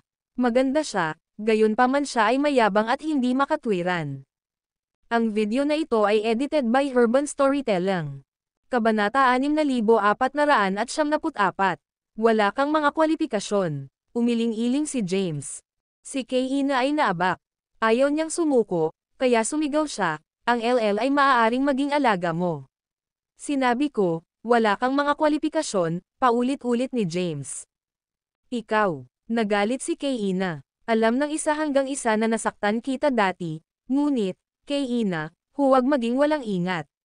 Sigaw kaagad ni Irian. Galit, nagmamadali si Kaina kay James. Batay sa iyong mga nakaraang salita, mayroon na akong 7 star battle powerhouse. Maaari akong lumabas sa Ying World. Natigilan si James. Napagtanto niya na hinihintay niya iyon. Mahalagang paunawa, mahal na mga mambabasa, mangyaring i-bookmark ang aming bagong site, backtech.com upang magpatuloy sa pagbabasa ng mga nobela. Salamat, recommend, linisin ang iyong browser cache ngayon upang ma-access ang mga nawawalang mga kabanata. Sa oras na ito, ngumiti si Hador at sinabing, James, dalhin mo siya. Panahon na upang makita niya ang mundo. Tama siya. Dumating si Irian upang mamagitan ang sitwasyon. Wala siya sa listahan ng mga kontrata na nilagdaan namin sa Tai Chi. Matapos kang lumabas dito, maaari kang magkaroon ng karagdagang katulong. Ang dalawang powerhouse mula sa Ying World ay sinubukan na kumbansihin si James para sa kay Ina. Kung hindi pa rin sumang-ayon si James, hindi ito tama. Kaya, tumingin siya kay Ina. Lumipat ang kanyang mga mata. Dalawang sinag ng black and white light shot patungo sa mga mata ni Ina. Sa instant na iyon, umiwas si Ina. Ang ilaw ay sumabog at naging isang magandang pick-up. Bumalik siya sa kanyang pinakamahusay na form. Pagkatapos, si Ina ay naging isang sinag ng ilaw at pumasok sa katawan ni James. Habang pinapanood nila ito nangyari, ang lahat ng mga nabubuhay na nilalang na naroroon ay natigilan. Ang isang 7-star na powerhouse ay naging isang alagang hayop sa ilalim ng kalagayan na hindi rin gumagalaw si James. Nakakatakot ito. Sige, lahat, yumuko si James sa lahat ng naroroon. Magkikita ulit tayo sa susunod. Walang kailangang magpadala sa amin. Kung hindi, haharapin natin ang problema. Pagkatapos nito, ang katawan ni James ay sumabog at naging 3 sinag ng ilaw. Bumaril sila sa labas ng Irian Hall. Sa instant na iyon, ang lahat ng mga nabubuhay na nilalang sa Irian Hall ay huminga ng matalim. Kapag siya ay bumalik, ang pagdanak ng dugo ay mangyayari sa buong mundo ng Genesis, sabi ni Irian kay Hador na may isang chuckle. Hindi siya si Franciscus o hindi rin siya Clayton. Inilagay ni Hador ang kanyang mga kamay sa likuran at huminga ng malalim. Siya si James. Ang kanyang katalinuhan at lakas ay nasa itaas ng 2 pa. Mayroon siyang mas mahaba, mas malawak, at mas malaking hinaharap din. Pagkatapos, naging seryoso siya. Tumingin siya kay Zovian at ang iba pang nabubuhay na nilalang na naroroon. Kayo ang lahat ng mga kaibigan ng landas na napili ng isang tao na dumaan sa buhay at kamatayan sa kanya. Dahil tinanong niya akong alagaan ang mga lalaki, tuturuan ko kayo sa lahat ng mga uri ng supernatural na kapangyarihan ng formang labanan ng martials pati na rin ang lihim sa martials combat form power. Tandaan, wala akong pakialam kung gaano karaming mga bituin ka. Nag-aalaga lang ako sa kung sino ang mananalo. Ang sino mang mawala ay mapapahamak sa labanan. Kung namatay ka sa labanan, hahayaan kitang mag-reincarnate at magsisimula. Gayunpaman, kung may sino mang nanloko sa iyo, kahit na naranasan mo ang buhay at kamatayan sa napili ng landas, paksain kita. Hindi ka na muling makakasama muli. Ngayon, gagawa ako ng isang battlefield ng ibang mundo.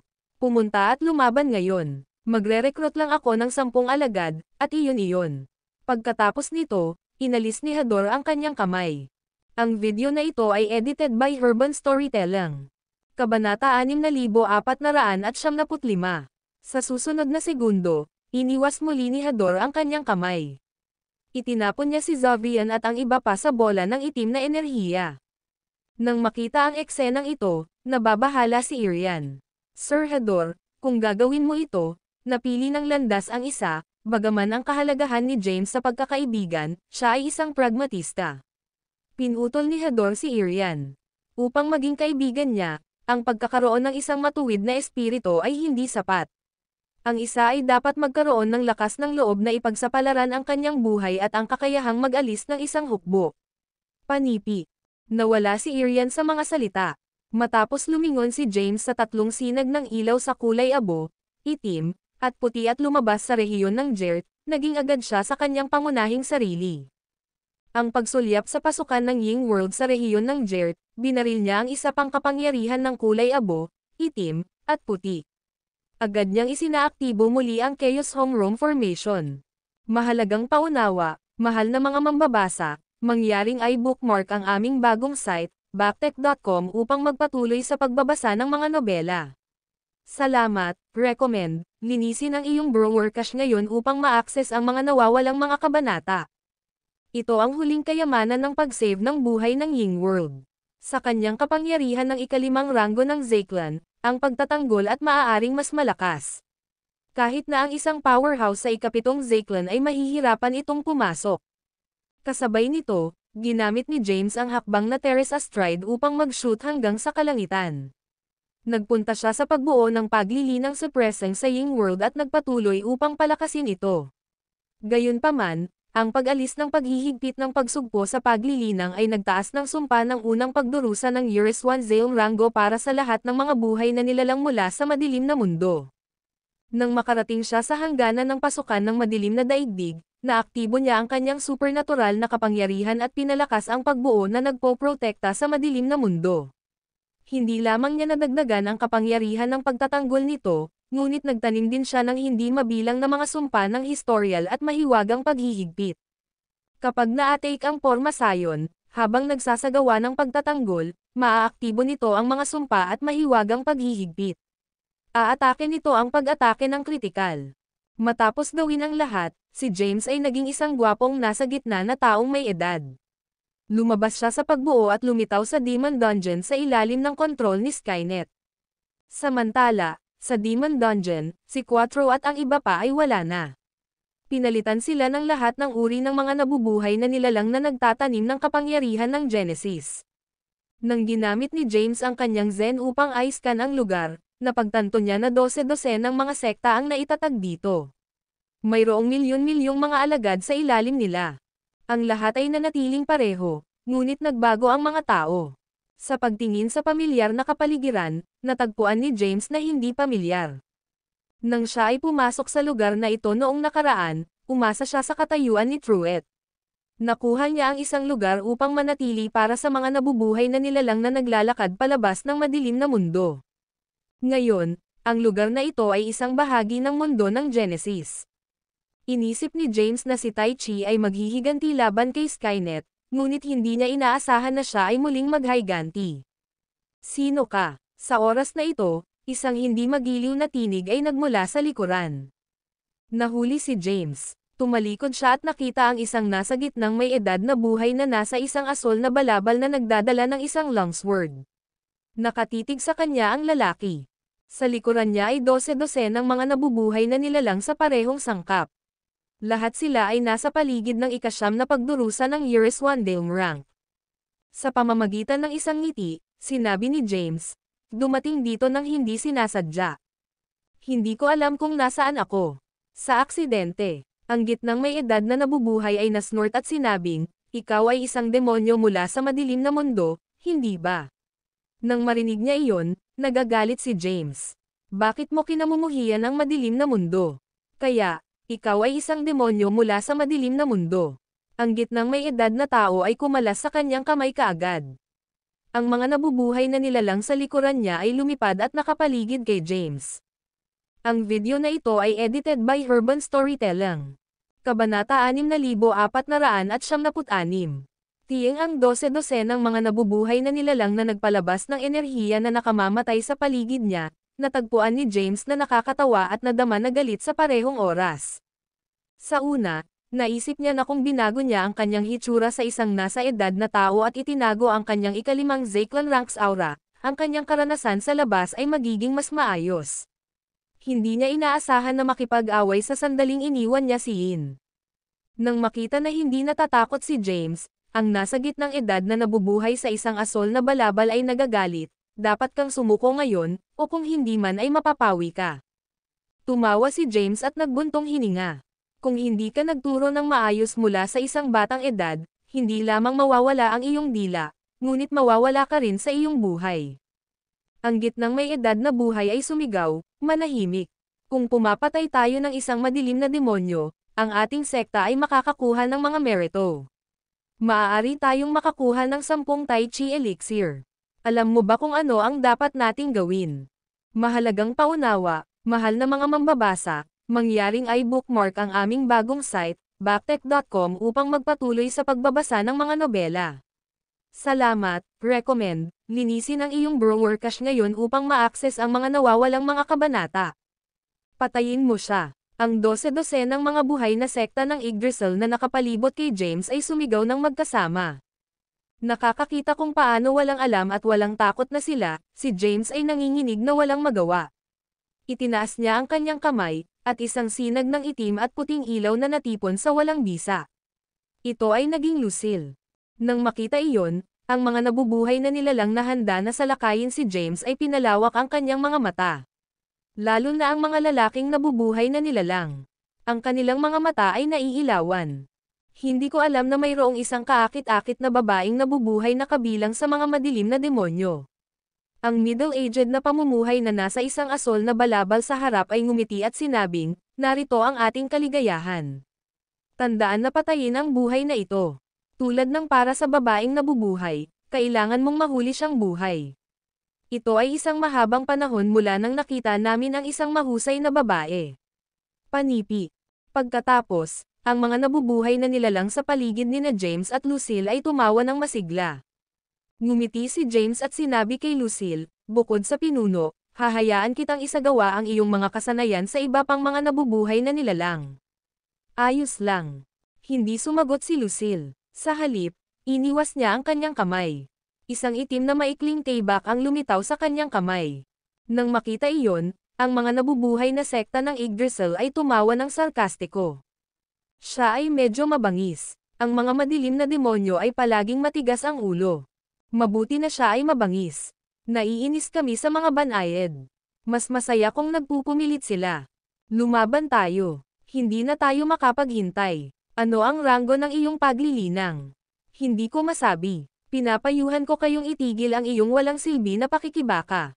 Maging banayad. Maganda siya. Kung nasasaktan siya, ang taong nasaktan sa kanya ay tatagal. Nang marinig ni Lucille ang kanilang napakarumi na wika at sumigaw, dumilim ang kanyang mukha.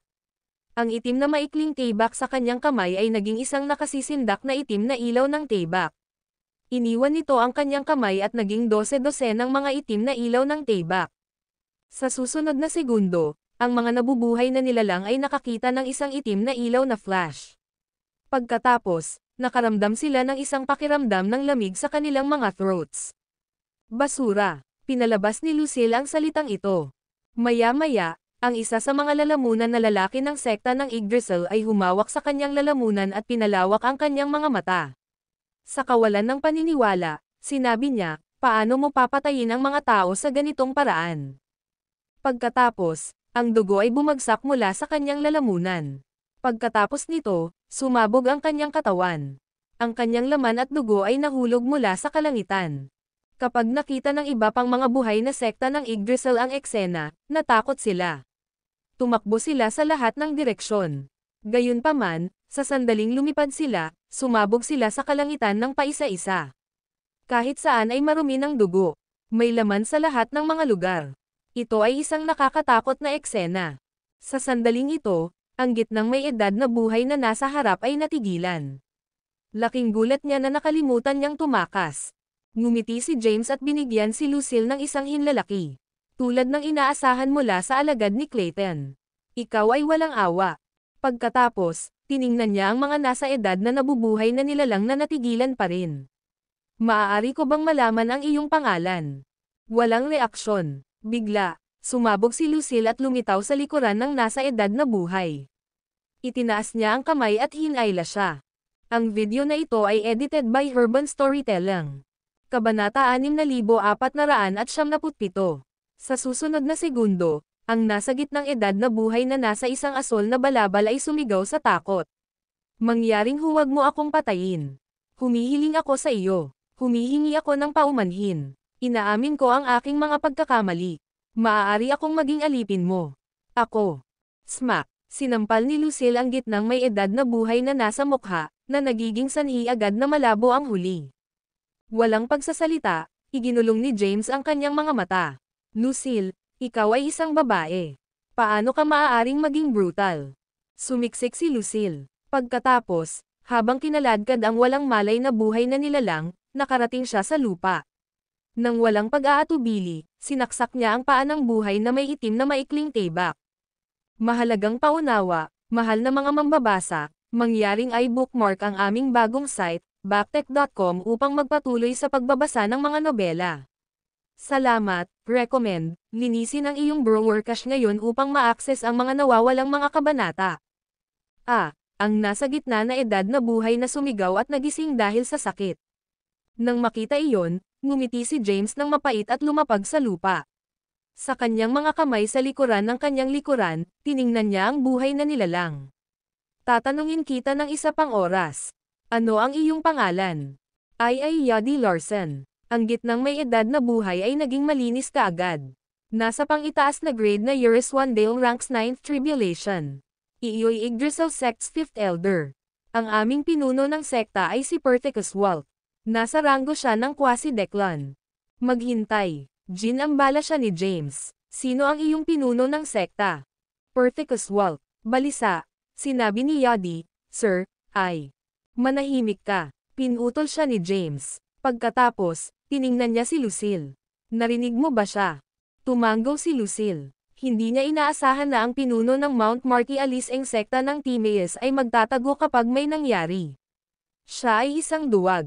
Paano siya lumikha ng isang sekta at naabot ang ranggo ng Quasi-Declan? Panipi. Sa kaisipang iyon, hinayla ni Lucille si Yadi na sumisigaw. Nasaan siya? Si Yadi ay sumuko sa paglaban. Nagmamadali, sumagot siya, siya sa sekta ng Yggdrasil. Dalhin mo kami doon, sabi ni James gamit ang kanyang mga kamay sa likuran. Pagkatapos, hinawakan ni Lucille si Yadi at lumipad sa kalangitan. Ginamit ni James ang hakbang na Terrace Astride at sinundan sila. Sa isang sulyap ng isang mata, lumitaw sila sa isang hindi pamilyar na walang bisa. Sa ibaba ng mga ito ay isang sekta na nabuo ng daan-daang mga universo. Ang scale ay hindi malaki, ngunit ang loob ay masigla. Mas mahalaga, sa James Zinn, naramdaman niya ang bilyon-bilyong mga alipin sa mga unibersidad. Kasalukuyan silang nakikipaglaban sa mga hayop. Gayunpaman, ang mga course na nakuha nila mula sa mga hayop ay hindi sa kanila. Kinuha sila ng mga tagamasid na may mas mataas na ranggo ng paglilinang. Kung ang mga tagamasid ay hindi nasisiyahan sa isang pangunahing, papatayin nila ang mga alipin. Batay sa kanilang mga ores, ang karamihan sa mga alipin ay nabubuhay na nilalang mula sa madilim na mundo. Nakita ni James ang isang pamilyar. Ito ang punong tanggapan ng sekta ng Yggdrasil, sabi ni Yadi. Sumimangot si James. Inscan niya ang pamilyar na buhay na katawan ng kanyang Zen. Pagkatapos, nagbuntong hininga siya. Sino ang nakita mo? Biglang tanong ni Lucille. Isang kakilala. Sinabi ni James, mabuti para sa kanya na magdusa ng kaunti. Hayaan muna natin ang Perticus. Pagkatapos, dinala niya si Lucille sa pinakamataas na bahagi ng punong tanggapan sa sekta ng Yggdrasil. Ang video na ito ay edited by Urban Storytelling. Kabanata 6478. Kapag nakarating sina James at Lucille, napapaligiran sila ng 12 ng mga powerhouse sa Euryswandale ranggo ng siyam na pagdurusa. Nang makita iyon, mabilis na kumala si Yadi sa kanyang mga kamay.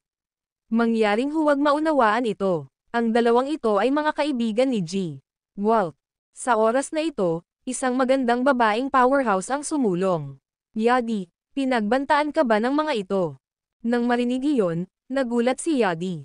Sa kabilang banda, tinitigan ni James ang babaeng powerhouse na nagsasalita. Nagulat siya dahil ang babaeng powerhouse ay mukhang katulad ni Layla. Mahalagang paunawa, mahal na mga mambabasa, mangyaring i-bookmark ang aming bagong site, backtech.com upang magpatuloy sa pagbabasa ng mga nobela. Salamat, recommend, linisin ang iyong browser cache ngayon upang ma-access ang mga nawawalang mga kabanata. Sa ilalim ng pagtulak ni Lucille, sinabi ni Yadi, ang pagpapatupad ng batas, ay hindi mo naintindihan ito. Sinabi ko na sila ang mga kaibigan ni G. Walt. Nang marinig ni James na ang powerhouse ay ang nakatatandang nagpapatupad ng batas, halos nahulog siya sa lupa sa pagkabigla. Tila na ang Perticus ay may malambot na lugar para kay Layla.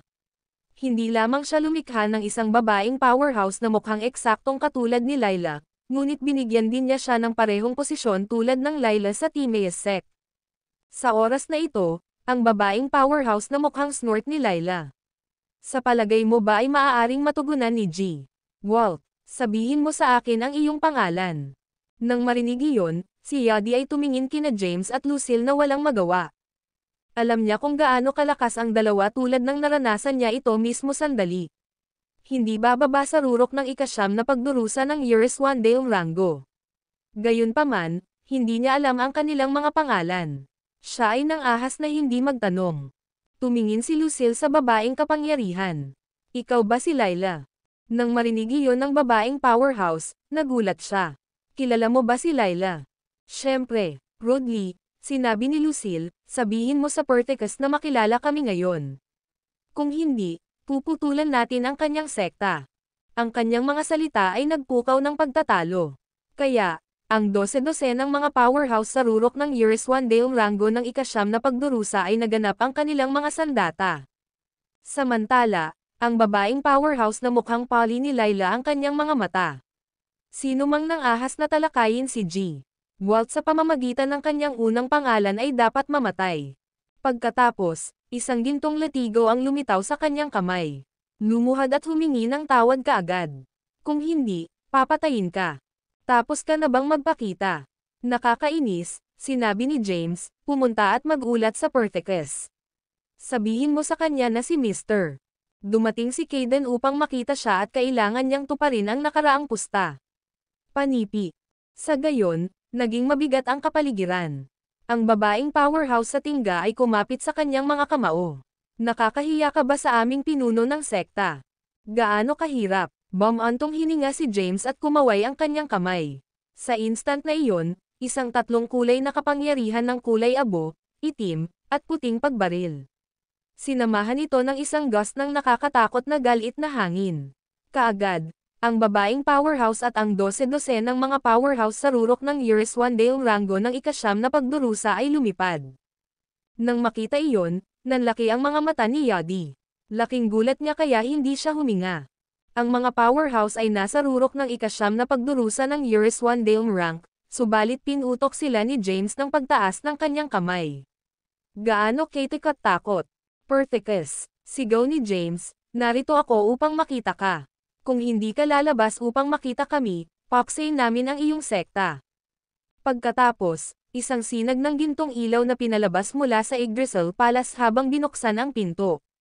Sa susunod na segundo, isang nakasisindak na gintong ilaw ang sumabog mula sa loob. Ito ay naging isang nakatatanda sa isang asol na balabal na may puting buhok sa walang bisa.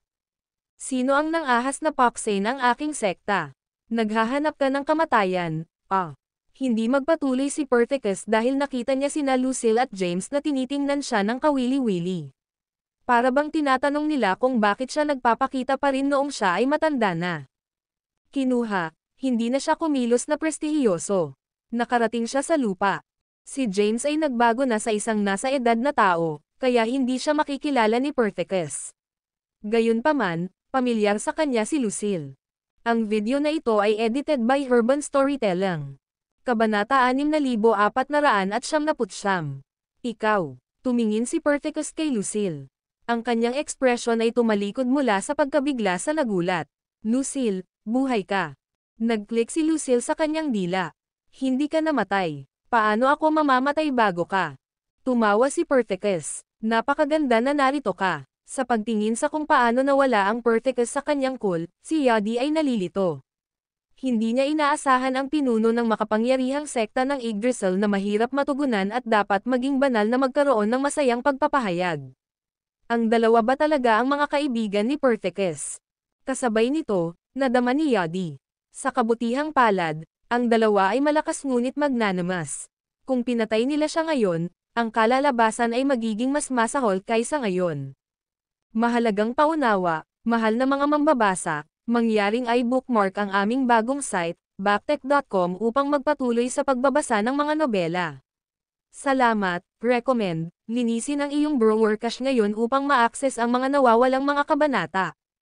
Itinapon ni Lucille si Yadi. Tumingin siya sa masayang Perthes.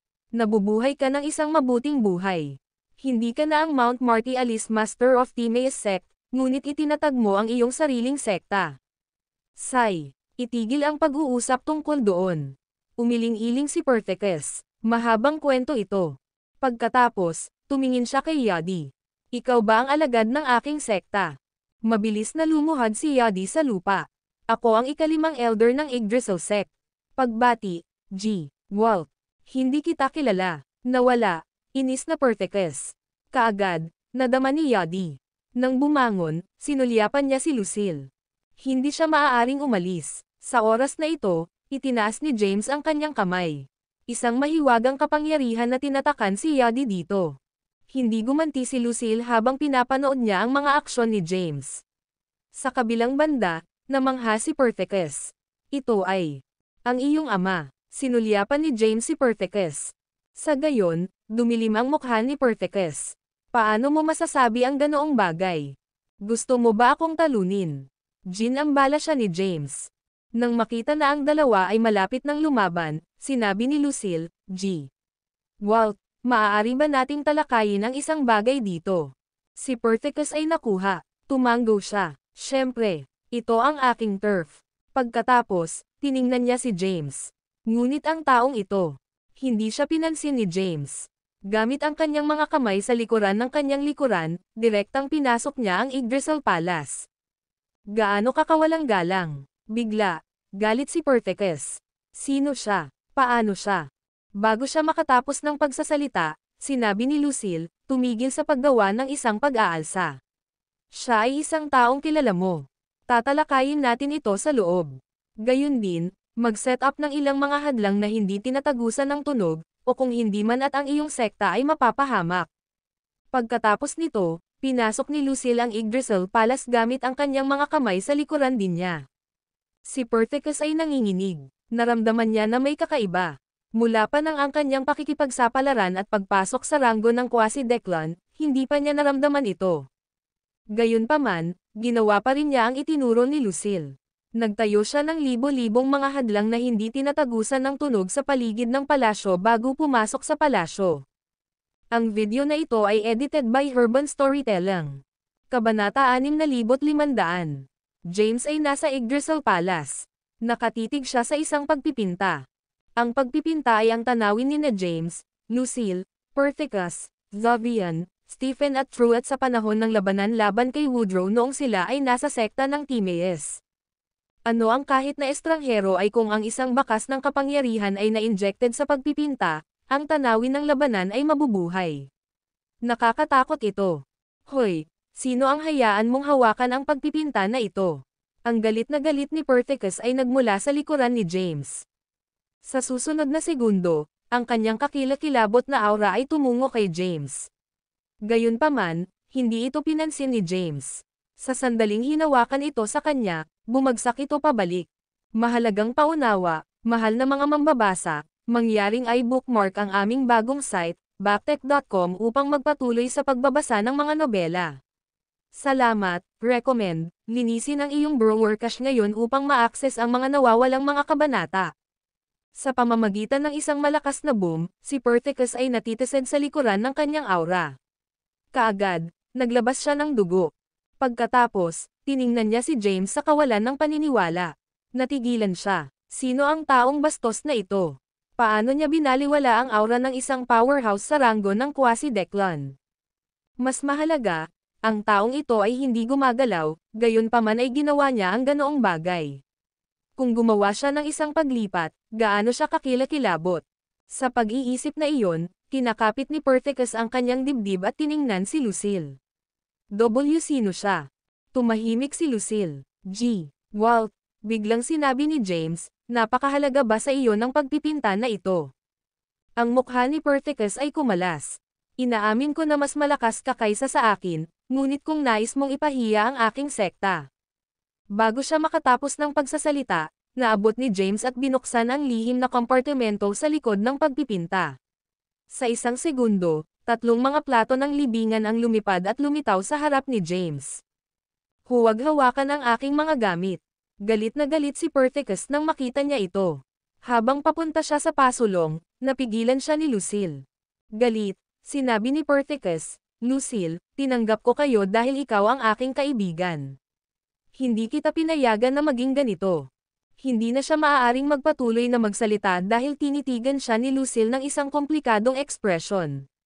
Parang may walang katapusang kwento siya. Sa isang instant, ang mga heartstrings ng Perthes ay hinatak. Agad siyang natahimik. James template ng Xavian, template ni Stephen, Truett. Nakatingin sa mga plato ng libingan, sumimangot si James. Patay na rin ba si Truett? Nang marinig iyon, pinapalakpakan ni Perthes ang kanyang mga kamao. Ibagsak ang aking mga bagay. Kahit na ikaw ay malakas, handa akong labanan ka kahit na ang aking buong sekta ay may impluwensyahan. Tumalikod si James at tinitigan siya. Naaktibo niya ang kaguluhan ng yin-yang mga mata. Kaagad, Nakikita niya ang kaluluwa ni Perthes. Pagkatapos, naintindihan niya ang lahat. Pagkatapos nito, ang kasal ni Truett at Zitlali ay nag-apoy sa isang labanan. Matapos ang paglaban ng mga powerhouse, nagbago ang buong mundo ng Genesis.